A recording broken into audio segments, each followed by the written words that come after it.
struggling with failure. It's not. It isn't even close. In fact, if you're struggling, it tells me that you're still in the game. We don't see these incredible opportunities first because every opportunity that you and I have is surrounded by a problem. I've never gone to an opportunity that I didn't have to go to the door of problems first.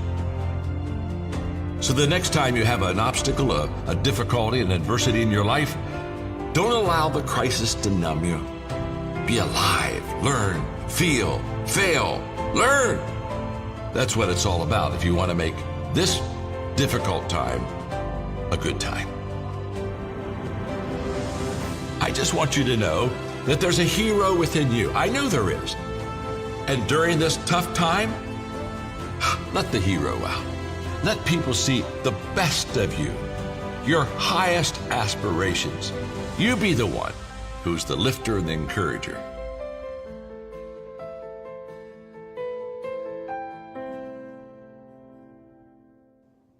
Hey, welcome everyone. My name is Mark Cole. I have been with John Maxwell now 20 years, and I've watched him in the last 20 years do what he's done in 53 years of this leadership message he's been proclaiming.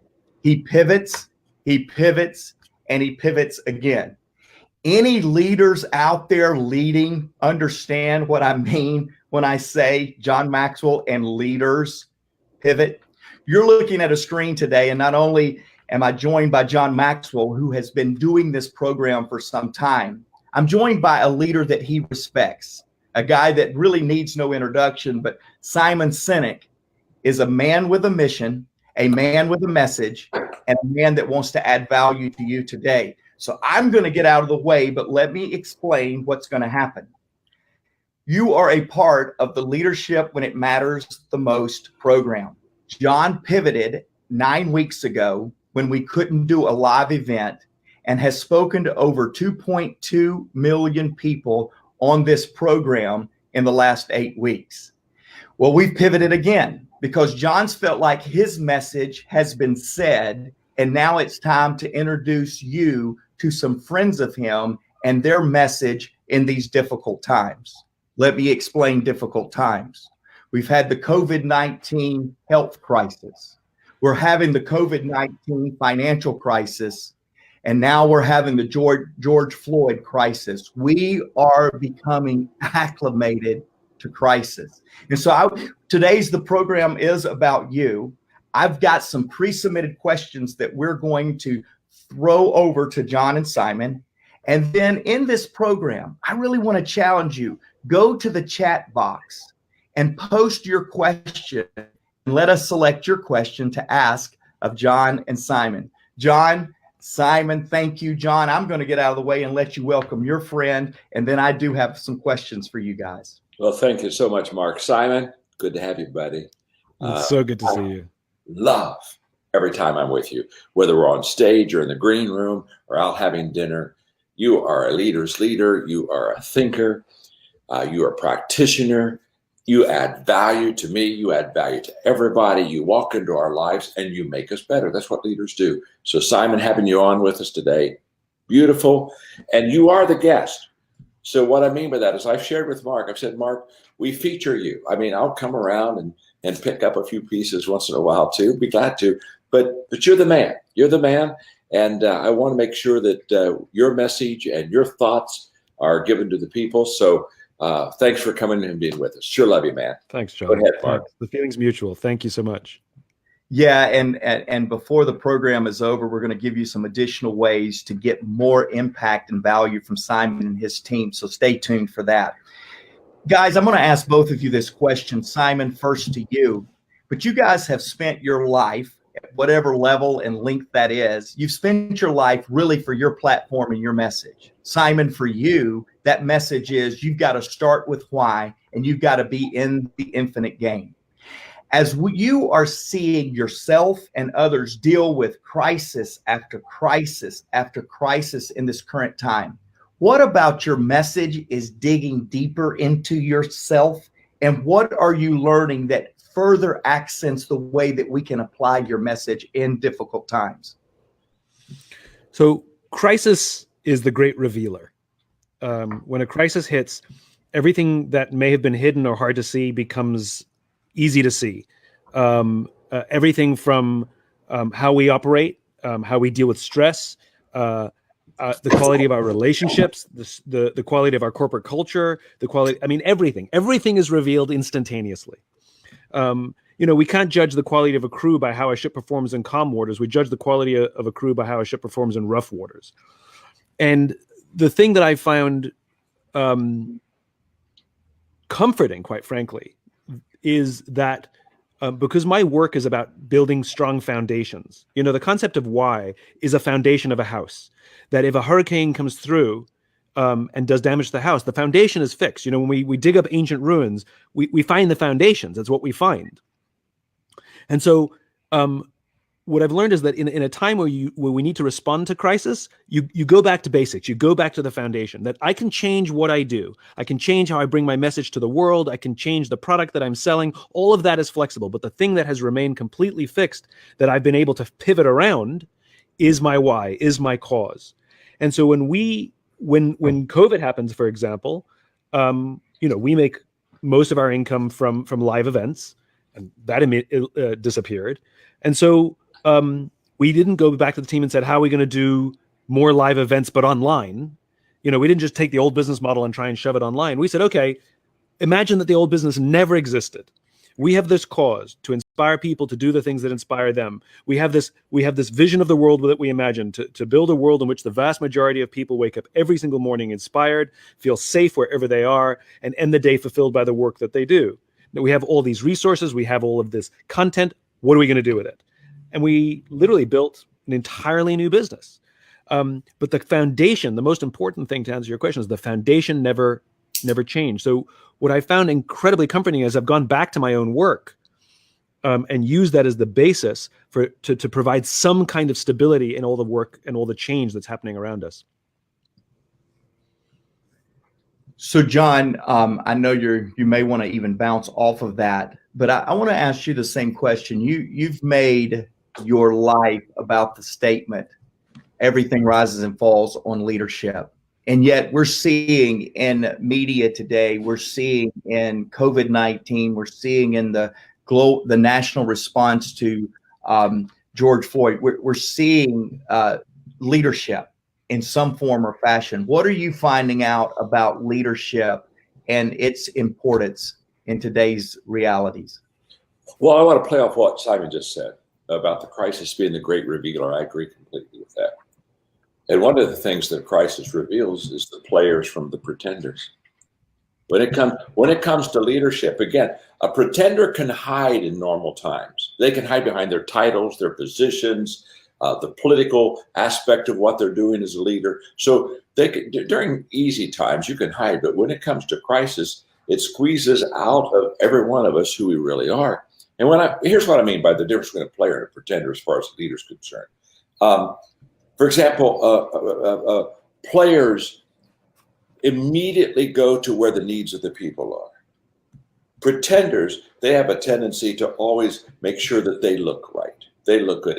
Pretenders are all about how am I positioned, and players are all about where are the people. Because wherever the people are, that's the people that we have to lead. You have to find them before you can lead them.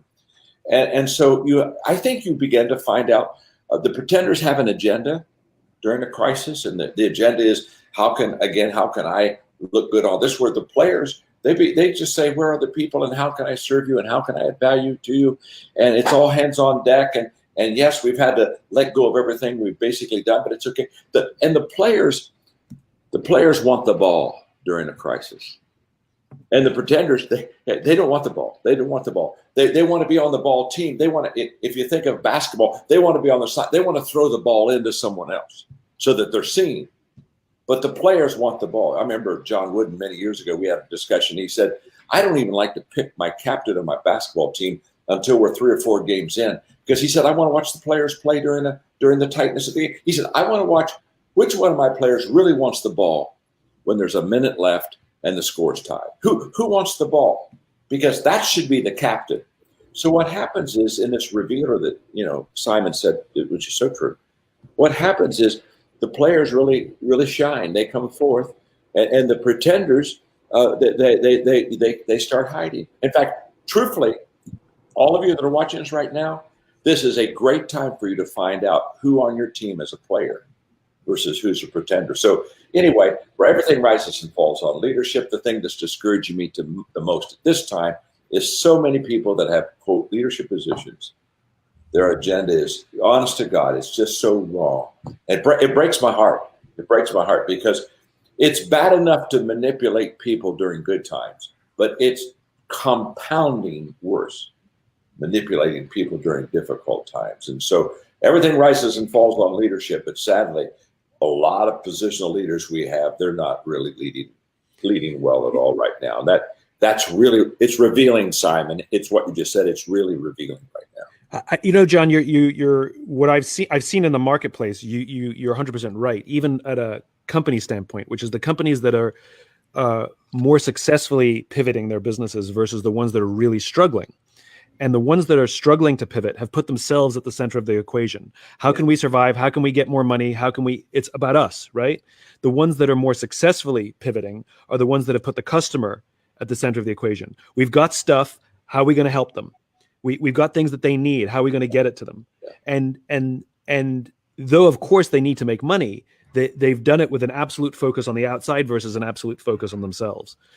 So what you're saying is playing out in the marketplace right now. Yeah, and just one other quick thought then, Mark, we'll go right back to you, buddy. And that is, you also talked about, Simon, about it's not a revealer, but you talked about the foundation.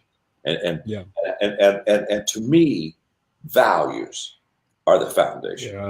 And let me tell you something, my values don't change. My values don't change. Correct. Good times, bad times, they're the same values. People first, correct. Adding value to people. And so what I find in so many of the pretenders is, again, they don't go for where their values are. They go for what, again, is what's convenient for me, what's going to make me look good. Again, as you said it so well, leaders go last. Leaders go last. They serve. And so anyway, you started us off good, Simon. The revealer, foundational stuff, buddy. Hey, that's why you're on here. You're the pro. Hey, let's go to Ty. He is from Virginia Beach. And Ty, this is back on this leadership. And Simon, we'll go to you first. And then, John, you just jump right in. Ty says many of the tensions we're experiencing are because leaders have failed to listen. How can we become better listeners? And secondly, how do we change from just hearing someone's perspective to actually listening to that perspective? Well, asked and answered.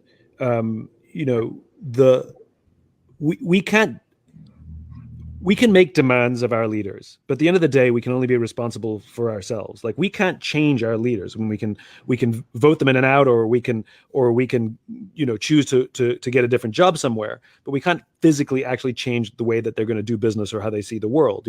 No number of anonymously sent books is going to solve that problem. But we can change ourselves. And when I hear people talking about the system is broken, there's no mythical system. It's us.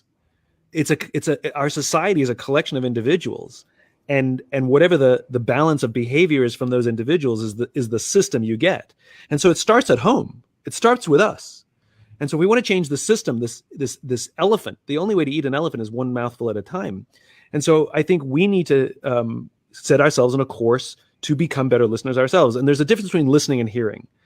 Hearing is understanding the words that are said to you. Listening is trying to get to the meaning of the words that are said to you, with an appreciation that sometimes people say the wrong thing. They say what they're trying to say badly. Sometimes emotions are involved. Sometimes they get flustered. And it's not for us to take their words personally, or even to pick apart, but to rather try and show up with curiosity, to really understand the meaning. What I'm describing is empathy. We show up with empathy. That's all this is. And to look past the superficial. I've heard it now, which is, talking about some of the anger. Like, if they weren't angry, then we'd probably get more. This would be more productive. Well, do you understand why they're angry? Let's go to the root. That's what listening is.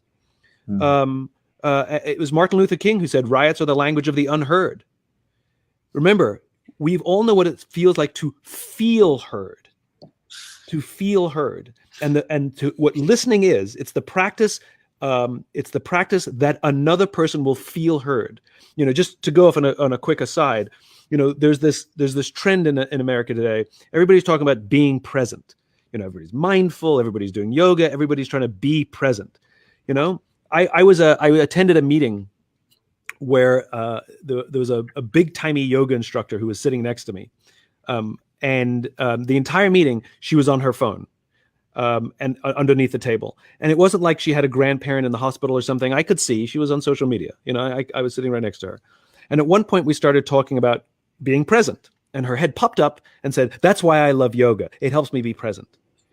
I mean, I don't think she understands. You are not present. You don't get to decide when you are present. You are present when somebody else says you are. Wow. And this is why we practice things like meditation.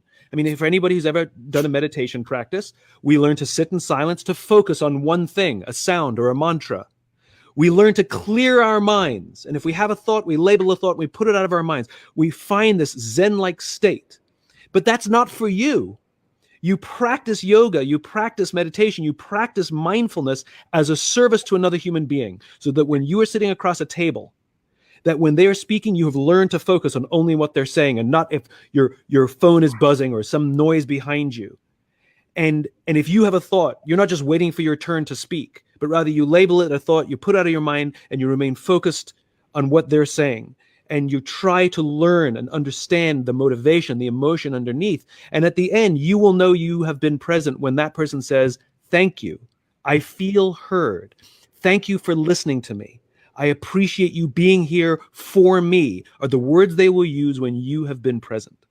And so I think the question about listening is, we have to go on the journey. It's a skill like any other. It is a learnable, practicable skill. And if you don't practice, you lose that skill.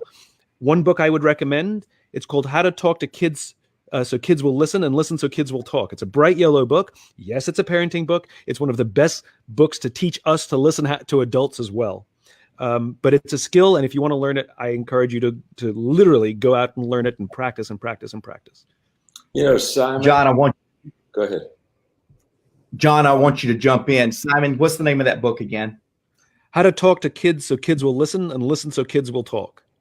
It's a great title. It's more of a paragraph, but still good.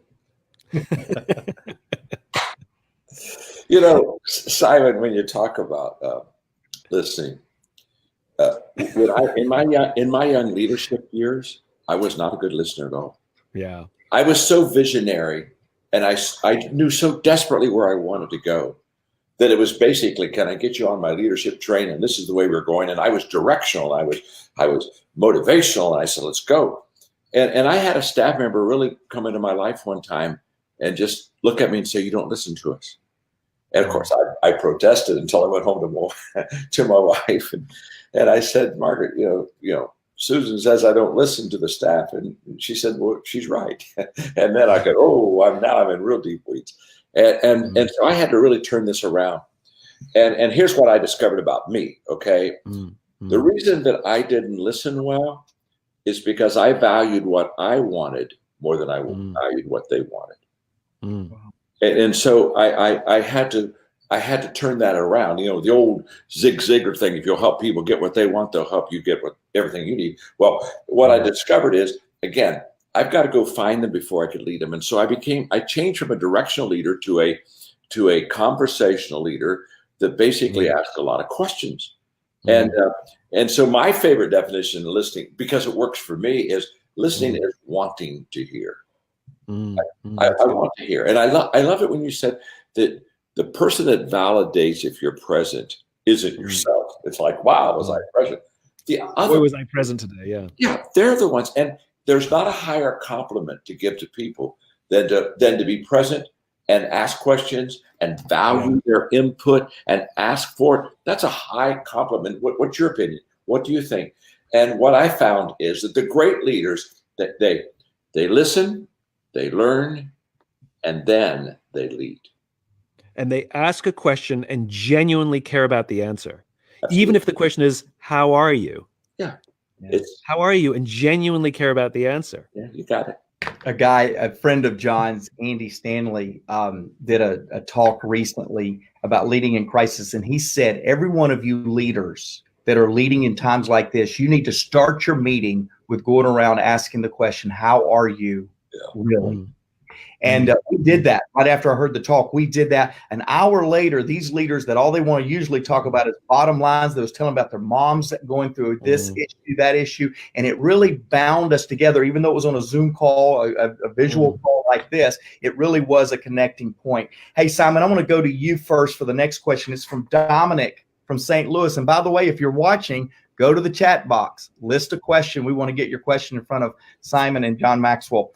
This question from Dominic, St. Louis says, what is the best way for a leader to break out of a short-term mindset and embrace a mindset better suited for the infinite game? Well, the mindset is the infinite mindset. The way to break out of it is to actually sit down and say, what game am I in? The being in the infinite game is not the absence of finite games. It's the context within which the finite games exist. And we use the wrong metaphors and analogies to describe our lives, our businesses. And so most of the metaphors that we use reinforce the finite mindset. We use sports analogies all the time. We use war analogies all the time. This is a campaign. We're launching this, you know. It's fourth and goal, and we have to, you know, this is how we talk to our teams about making, you know, the end of the year numbers or something. And the reality is the analogies are all wrong because these are games that have no finish lines. These are infinite games. And so we have to change our mentality of how it's playing. And I like to think of it more like lifestyle. So for example, like being healthy, you can absolutely have finite goals. I want to lose X amount of weight by X date. It's a finite number. I mean, it's an arbitrary number and an arbitrary date, just like we said, arbitrary financial goals for arbitrary dates. Same thing, right? Sales goals, all of it's all arbitrary, right?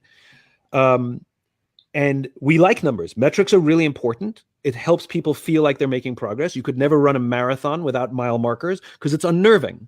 And we have to remember metrics are there to help us understand speed and distance, but they don't indicate the end of the game. It's speed and distance.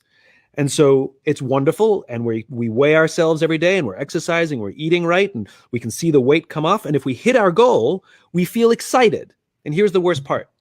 You have to keep exercising and eating healthy for the rest of your life because the game does not end. Congratulations, you hit your goal. Now you have to keep going and going and going. It's a different mind frame, different mindset.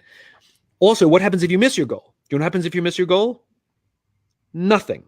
Nothing happens if you miss your goal. It was arbitrary. But if you've been eating healthy and exercising, the odds are you'll hit that goal in a month or so. You're fine. In fact, you're probably way healthier now than when you started because the metrics were there. The finite game is there to help you make progress in the infinite game. That's the role of the finite game. That's the role of many of those finite games.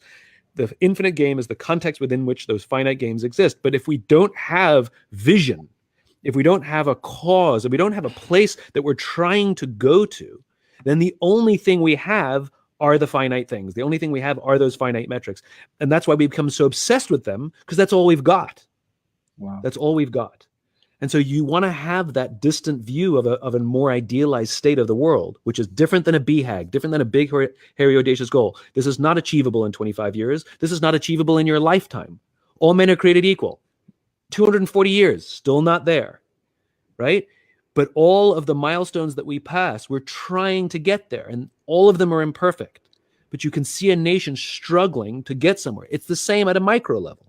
To have a vision of service, to have a vision of a world, the way John talks about his business, the way John talks about his work, and all of the things he's doing are the micro games, the finite games that help him measure progress towards this grander thing. And by the way, that is what gives our lives and our work meaning. That the finite metrics actually are adding up towards something bigger. Oh, that's good stuff. Can I pitch for? Everybody? If you're on, you've got to get Simon's book, The Infinite Game. I'm telling you, you got to get it. and the reason you have to get it is I've read every one of your books, Simon. Okay. Thank you, John. I truly think this is, to me, now every book speaks to you based on where you are. So when somebody says it's a great book, it became great because what was said in that book is coming right up to where I am personally. the infinite game was incredible because when I started off, I was goal oriented. And so I laid out my goals. In fact, my first personal growth kit was goals and how to set goals. And so I did. And it was kind of like, how long will it take? How long will it take? How long will it take? And one day in my personal growth, because of the changes happening in me, I went from how long will it take to how far can I go? And that was my first introduction to the infinite game. All of a sudden, I realized, oh my. And then I began to understand there really is no finish line. That the metrics are finishing are not finishing lines. They're indicators of how far you've gone. But if you have a finish line, if you play a finite game and that's all you have, you don't have the bigger infinite game. The problem is when you cross the finish line, as you know, Simon, you're finished. I mean, it's over. And how many times do we see people? They've already died. They just haven't made it official. You know what I'm talking about? I mean, you see this in companies, right? We want to be the biggest. We want to be number one. So what happens if you achieve that? Do you shut the doors? You've accomplished your goal. Shut the doors. The game is over. That's exactly right. So true. Hey, John, I want to hear. You want to get that book. Make sure they get the book, Mark. Thank you, John. They want to get it. Absolutely. So, John, I want to go to you with this next question, but Simon, I would love to hear you speak into it as well. It's Tim from Creedmoor, North Carolina. He said, with so much pain and distrust and tension in our society right now, how do we navigate long-lasting transformational change? John? Well, a couple of things. It's a great question. Let's talk about trust. Let's just talk about trust. In fact, I think there are three questions that all followers ask of a leader. And the three questions are, do you like me? Can you help me? And can I trust you? And I think those are three very valid questions. I mean, who wants to follow a leader that doesn't like them? Because the first thing they'll do is they'll manipulate you and move you for their advantage. Who wants to follow a leader that's incompetent? Hello, you're not going to get where you want to go with that. But this issue of trust, and so what I say to myself all the time is, that's not the question followers should be asking me. That's the question I should be asking myself. It goes back to what Simon was saying again. When the, quote, system is broken, we're the system. Hey, wait a minute. Quit looking for someone else to bail us out, lead us up.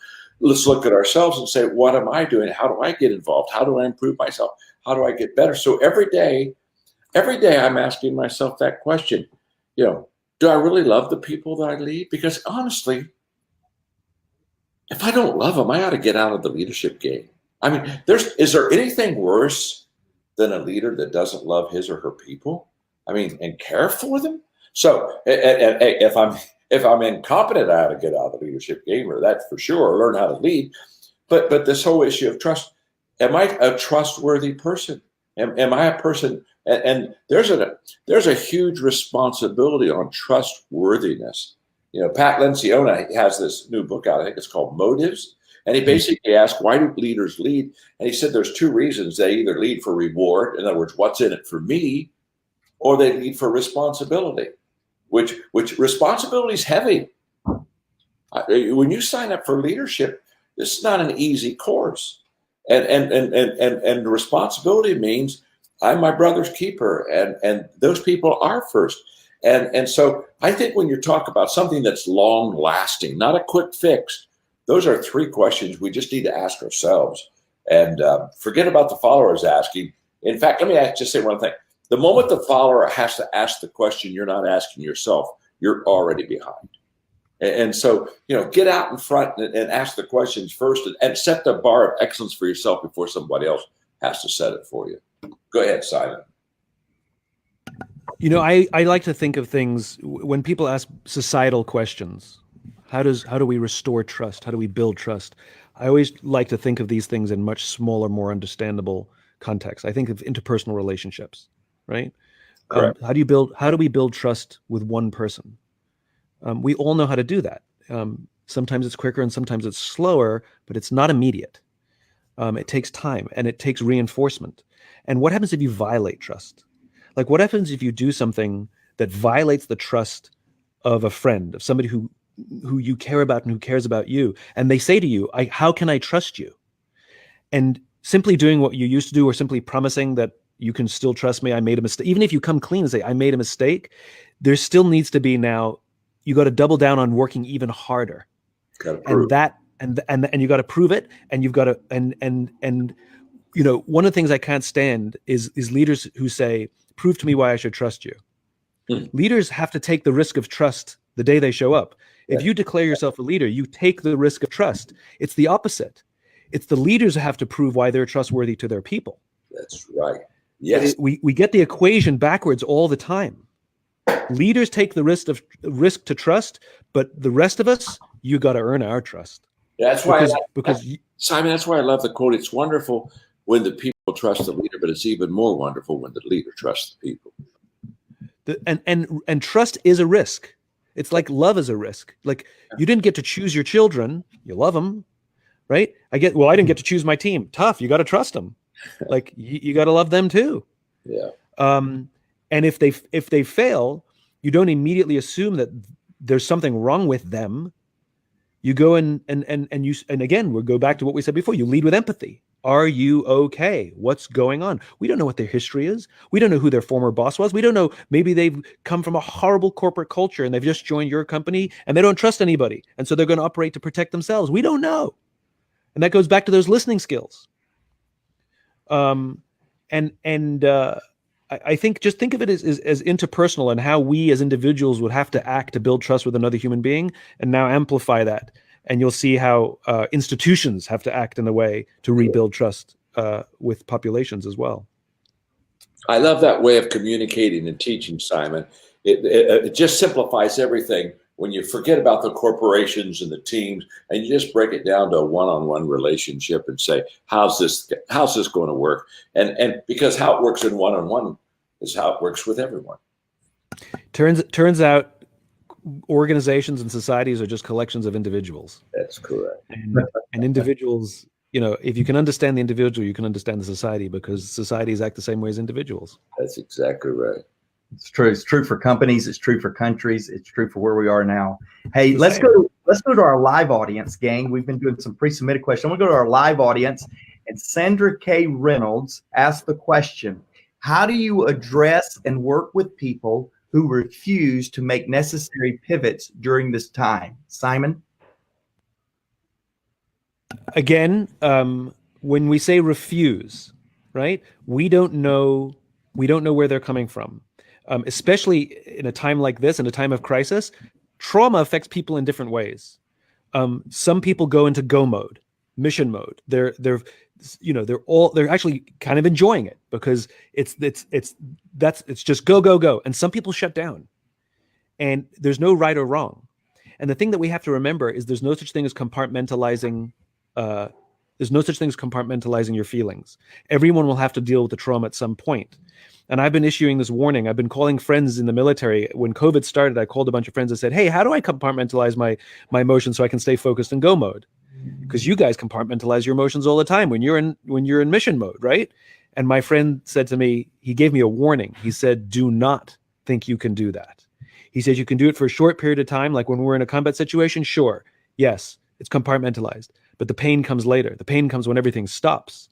He says, we have huge problems with folks coming back from combat, sometimes 2-3 months after they've been home. All of a sudden, the trauma flies in. This is where we see PTS. And you see increases in domestic violence, in depression, in alcohol abuse, worst case, self-harm, anger, people on hair trigger. And so no one is going to get off this scot-free. We're all going to have to deal with the trauma at some point. So if you've been in mission mode and you've been in go mode, it's coming. It's coming when it stops. Think about the doctors and nurses on the front line, right? We've been calling them heroes and clapping them to work every day. That ends at some point, and they just go back to being doctors and nurses. And the trauma is going to flood in. But the same goes for us. And so if somebody refuses to pivot, go and sit down with them and understand where maybe they're dealing with the trauma right now. Maybe they don't know how to act. Maybe they're operating out of extreme fear because they don't know what the future is. This is one of the advantages of learning to embrace an infinite mindset. An infinite mindset sees change or uncertainty as opportunity, embracing opportunity, love surprises, Finite mindset hates surprises. That's why there's planning, because I want to make sure that I'm prepared for every eventuality so that there's no surprises. Unfortunately, there's going to be surprises. The finite mindset sees all the creativity that happened in the past. This is what James Carse explains. Whereas the infinite mindset sees all the creativity happens at the moment of change. Okay, what are we going to do? This is where the fun begins. As opposed to looking past and say, what can we rely on? We say, how can we reinvent? But that's just one of the little advantages. But if somebody refuses, I would say start with empathy. And if they really still can't, then just leave them be. They'll come in their own time. Maybe they won't come at all. But we don't want to criticize and we don't want to lean heavy into them because we do not know. We do not know. And next time that could be us. No, and you know what, Simon, what you said is so right on. The other thing is very true is, assumption is the mother of all leadership mess ups. And the very fact that they refuse to pivot, my first question would be, how do you know that? Now, what you see is visually that they're maybe not moving as quickly and turning as fast, but you've got to go sit down with them and ask the questions. You have to find out where they are again and find out the setting, because what I've discovered so many times is what I assume by someone's behavior is based on their actions, but I've never spent time to find out what their intentions are and what their motives are. And a lot of times the very fact of connecting, finding, empathizing, many times this opens up. If they're refusing with an outward action, many times once you have a heart connection with them and you both have an understanding, all of a sudden you just remove that clog and they can move on. Again, it's the leader's responsibility to go where the people are, not the people's responsibility to go where the leader are. And I think that's one of the big misses we have in leadership, Simon. You got it so right. And by the way, I went through this and I got it wrong on my own team and my own pivot at the beginning of COVID. Which is we're making this pivot. I'm in mission mode. I'm in go mode. I'm like, all right, we're going to do this. And one of the senior members of my team just kept referring to the past and couldn't get out of her own way. And every phone call felt like I was taking 2 steps back. And I got so frustrated, and I'd call her up after the call and be like, come on, you got to pick it up. Like, we're trying to do this. Like, I need you, and it just kept not working. And I kept getting frustrated. And she got frustrated with me, and she got frustrated. And then I took a deep breath and said, I think she's just scared or uncertain. I don't know what it is. So I called her up and said, A, I'm sorry. And B, I thanked her for being in the struggle, because I know she was trying. I know that she was trying. And I thanked her for being in the struggle. And I told her that I'll be there with her through the struggle. Immediately everything changed. Yeah. Because it no longer became adversarial. And I had more empathy for the fact that she wasn't in excitement go mode with me. And I couldn't use how I felt to judge her performance. It was grossly unfair. But the minute I thanked her for she didn't quit, she didn't shut down, she didn't run away, she jumped in with me. It was a struggle. And when I just thanked her for being in the thick of it, it was amazing what changed. It was amazing what changed. Great example, Simon. Great example. Yeah, and John, I'm going to go to Garrett, our next question. But it's funny that you say that, because this past weekend I spoke to 2 of our African-American executives and just said, talk to me. Just let me hear you. And help me give me some verbiage, give me some context. John, you did that on Monday. You pivoted your whole program and said, I've got to speak to where we are now. And I think great leaders that do that get that connection, Simon, that you're just talking about. And that connection is what's going to carry us through, because we do need all of us and what we bring to the table to be able to get through some of these times. In fact, that is Garrett Vita's question. He's from Los Angeles. Catch where he's from and what he's seeing every night in Los Angeles. Here's his question. What are some action steps we should take now due to the complications of what's currently happening? Obviously, he's talking about in our cities and our streets. Simon. So I can only respond with what I'm doing. I don't think there's an answer. I'm trying to have a lot of uncomfortable conversations. I'm calling friends. I'm calling my black friends, I'm calling my white friends, I'm having uncomfortable conversations, and I'm asking them for advice, and I'm asking them how they feel, and I'm learning. And if somebody feels guilt, then it probably means because you can relate to what's going on. If somebody feels, if there's somebody somebody who's white who's feeling guilty about something, it's probably because you recognize that there's white privilege and you know it. And that's okay. The important thing is to sit with these emotions and to express these emotions. And I'm having uncomfortable conversations and I'm having comforting conversations. But I think that's what we have to do. I think this is like we have to go through this collective therapy. And we have to do it with the people we know and the people we love. I think we have to start really close to home. I had a conversation the other day with some business leaders, and they're asking me questions about what public statements they should make. And they've made these public statements. They put out these statements, and I'm like, well, have you actually gone and sat down and talked to your team and let everybody just say how they feel? They said no. I said, well, why don't you start internally and not worry about what the legally approved public statement is? Like start talking inside. That's way more important right now. Check in with people. I said, have you called all of your black employees and just said, hey, how are you?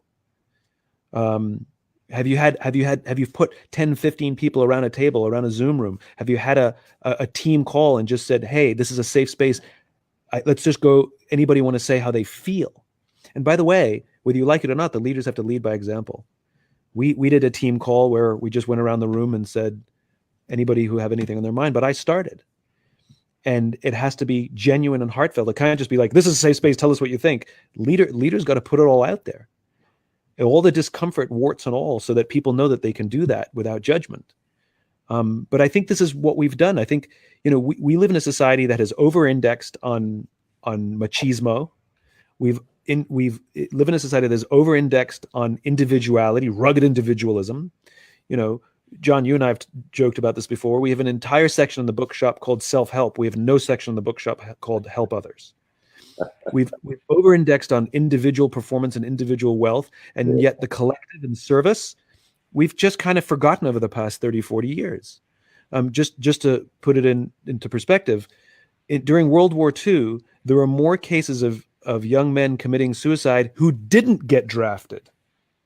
Think about that for a second. The shame of not being called to service was more traumatic than being called to service. And, service used to be normal. Like chivalry used to be the normal way of doing business, that your word was your bond and that you could go to war if you violated values. Service used to be a normal thing. Now we talk about it like you're lucky to get it in companies. Handshake deals used to be like a real thing. And I think as a society, we've forgotten what it means to do things for others. And by the way, service is a very specific definition. It means sacrificing your interests for the good of another human being's life. Sacrificing your interest, you cannot have service without sacrifice. And it doesn't have to be your life. It could be time. It can be energy. It could be money. It could be your attention. Think about how your kids feel when you actually turn to them and talk to them and look at them versus talking to them while you're on your phone. That's an act of service. Putting this away, sacrificing that I'll have to just have more emails and work later because I'm going to put this away. That's the sacrifice I'm going to make for my child or for my spouse. And I think we've forgotten about service. Service is not giving a donation. That's not service. The only time money becomes of service is if you give more money than you have to give. Then it's a service. But if you give, $100 and you make $200,000 a year, it's nice. It's a nice gesture. Keep doing it. It's not service. Service has to come with sacrifice. And I think that's what we're learning right now. Simon, you just defined service wonderfully for all of us. But you defined service for us, but you showed us humility. And really, Simon, we're over our heads. And a crisis ought to bring humility to all of us. We don't have answers. And the only way that we're going to get the answers is by humbling ourselves and going to other people and having uncomfortable conversations. I don't mind the uncomfortable conversations. I just like the what happen. I don't like what happens when you have an uncomfortable conversation and you still feel uncomfortable after it because you haven't done what you need to do to begin to change and begin to understand things from their perspective or their point of view. But I think, probably my proudest time to be American was right after 9/11 for about 3 months. There was such a sense of humility.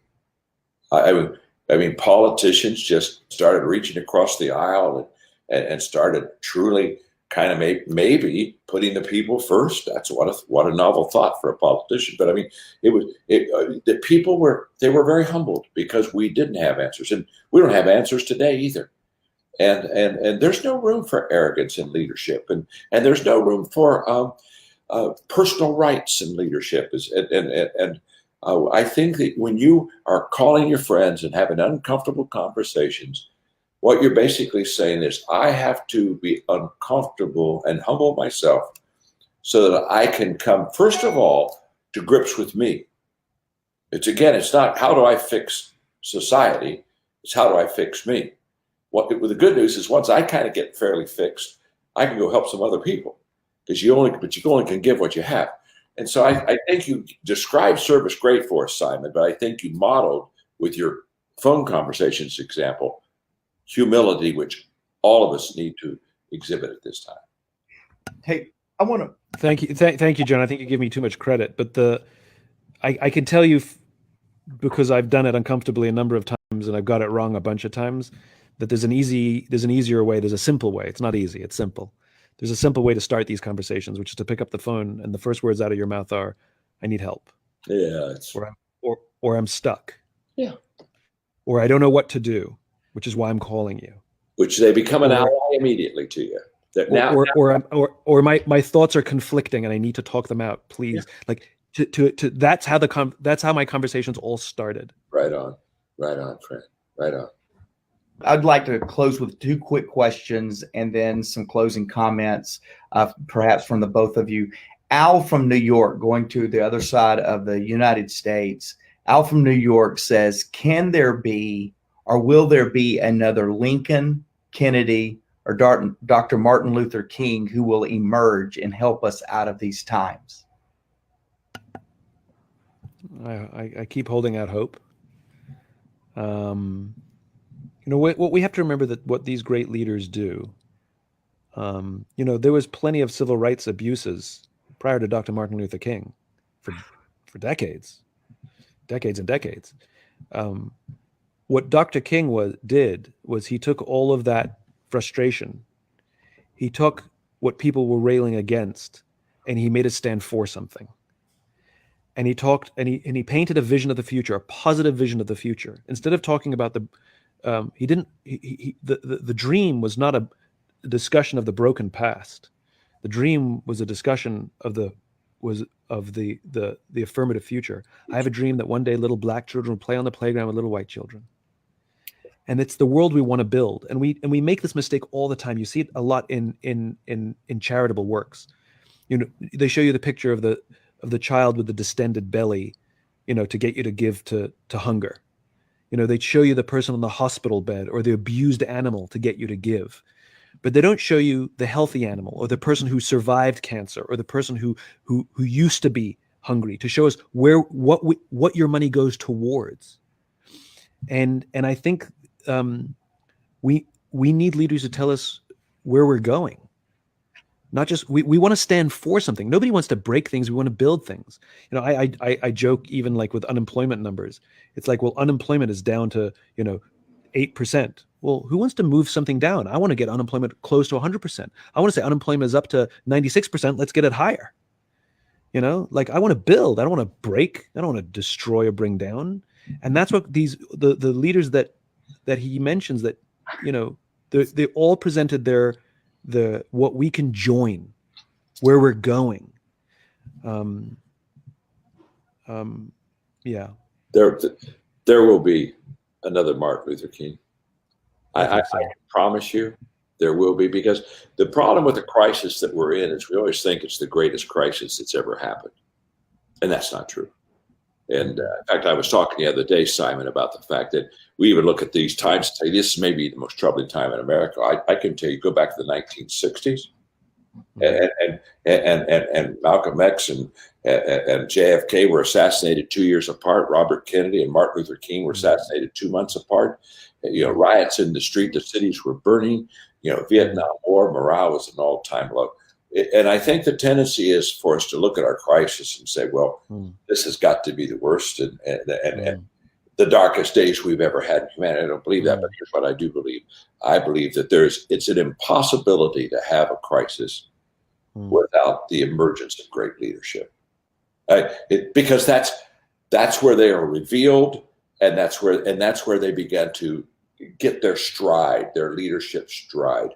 I think many of those. I think Abraham Lincoln is just an average person and a lawyer in Springfield, Illinois, until a crisis called the greatness out of him, and all of a sudden people were surprised.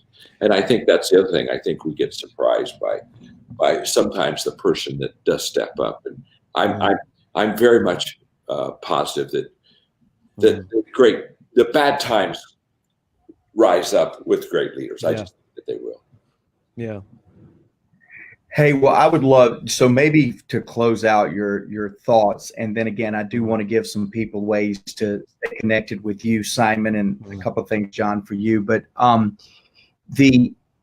Tony from Seattle asked a question that maybe this can kind of be the way you guys give us some closing thoughts. And I resonate with this. I'm trying to lead this. We've got a very diverse group, thousands of coaches in nations around the world.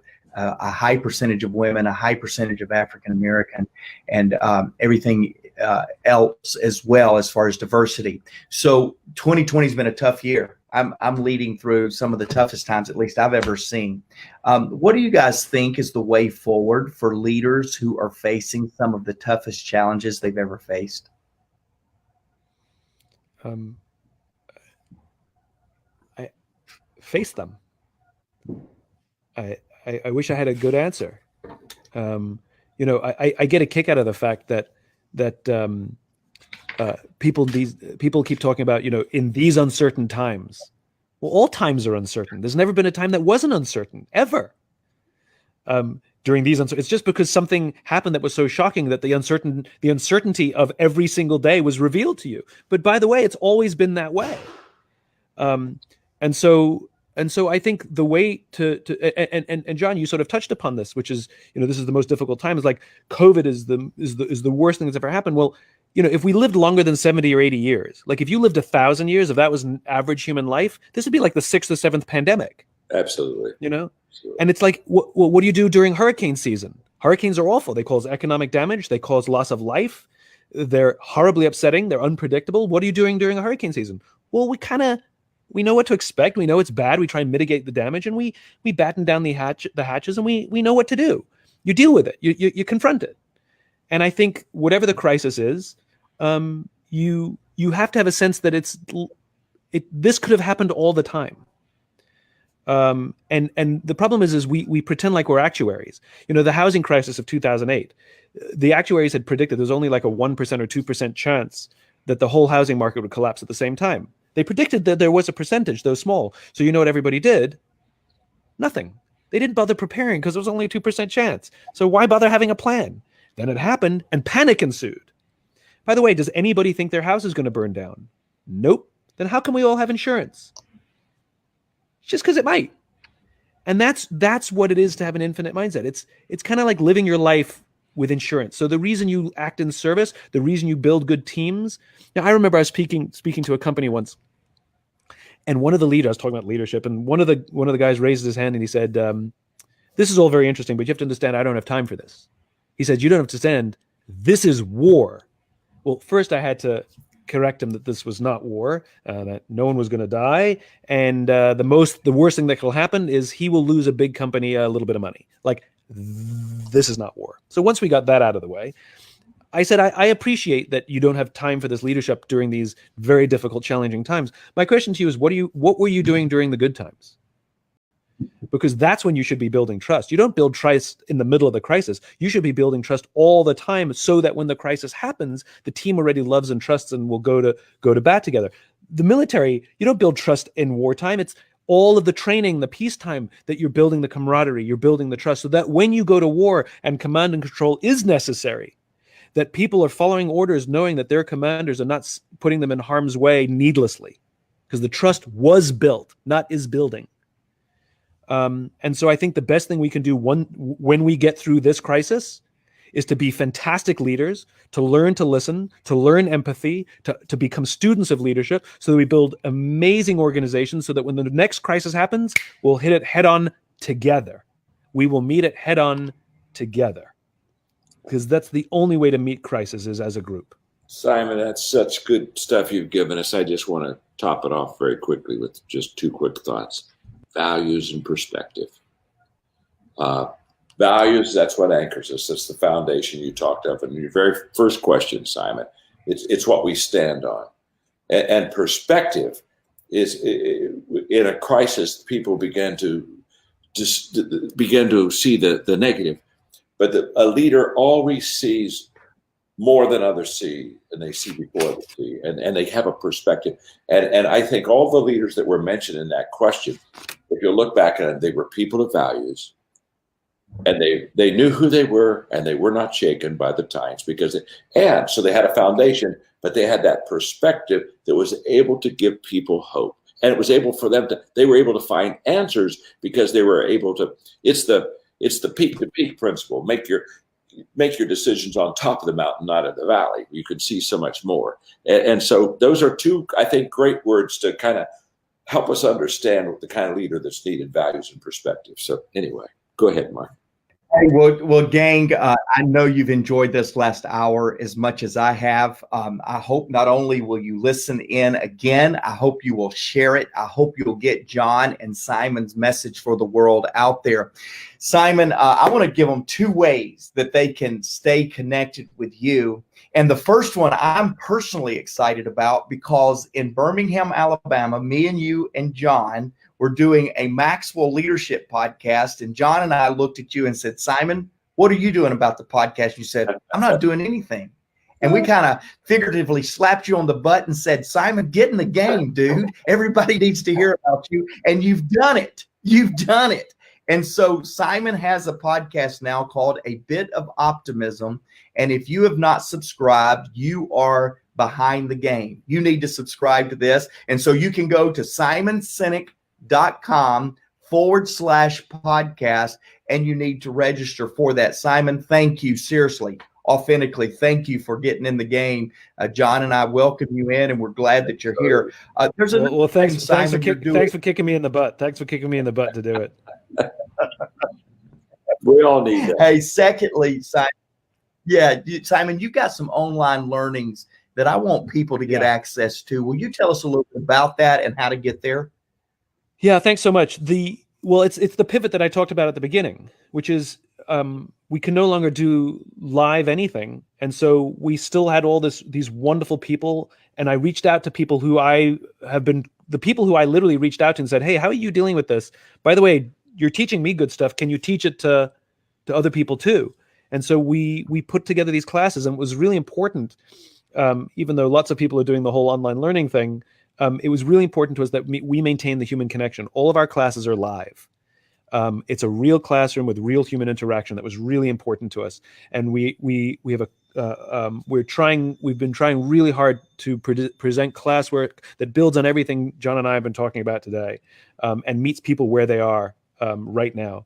Really proud of it. So, and there's a lot of really good stuff there. So thanks for giving me an opportunity to share it. Do they go to simonsinek.com? Yeah. Just go to simonsinek.com, and there's all kinds of buttons that say live classes. Beautiful. And we have one class that I'm really proud of called Jumpstart Your Why, because we know in this time, a lot of people really want to connect with their why, especially if they've been furloughed or lost their job. And so we have the Jumpstart Your Why class as pay what you can. We don't know what people's resources are available right now, and so we're letting people pay what they can. And I'm really proud of that. That's very good. Your team was telling us about that. I love that idea. Hey, so go to simonsinek.com JohnMaxwell.com. You'll be able to get some of this online learning. He's got it there, really sensitive to what's happening in today's world. Also, subscribe to the podcast, Prove John and I Right, that Simon should be in the podcast game. And then John has challenged us with his leadership content, because there's such a need from a leadership mindset to create a micro learning. You can get a small bite-sized learning of John's content, Leadership, at johnmaxwell.com. Leadership, it'll help you. Finally, John, I'm excited to tell you that the Leader Series that we're doing right now, it continues. Next week on this series, June the 15th, Casey Crawford, the CEO, founder of Movement Mortgage, is going to be with us. Now, Simon, I'll tell you offline about Casey. Brilliant leader, growing now. What he's doing in his community is unbelievable. He's in an infinite game, and he and you need to change the world together. But gang, June the 15th, Simon Sinek, thank you. John, any last words and any appreciation to Simon? Yeah, a couple of things. Thanks, Simon. And you also need to get his book, The Infinite Game. Mark didn't emphasize it like he needed to. He just skipped right over my suggestion. So I'm telling you, you need to get The Infinite Game. And since Mark, you and I are helping Simon all the time get podcasts going and other things, let's connect him with Casey Crawford, because I'm telling you, the moment you meet this man and see what he's doing for his community, he's built a business. He's built a huge business based on the fact of adding value to people and improving their lives. The guy really has his values together. So here we are, Mark, just helping Simon all the time, just, finding out where this wandering. You guys are amazing. Bringing him home. Thank you. Hey, Simon. The feeling of, I love you, John. Thank you for having me on here. Thank you for giving me a platform to share my ideas. I learn every time I interact with you. I'm just a little bit wiser. I learn something every time. Just such a joy. I really love you. Thank you so much. Love you too, my friend. You're very special. Thanks a lot for being with us.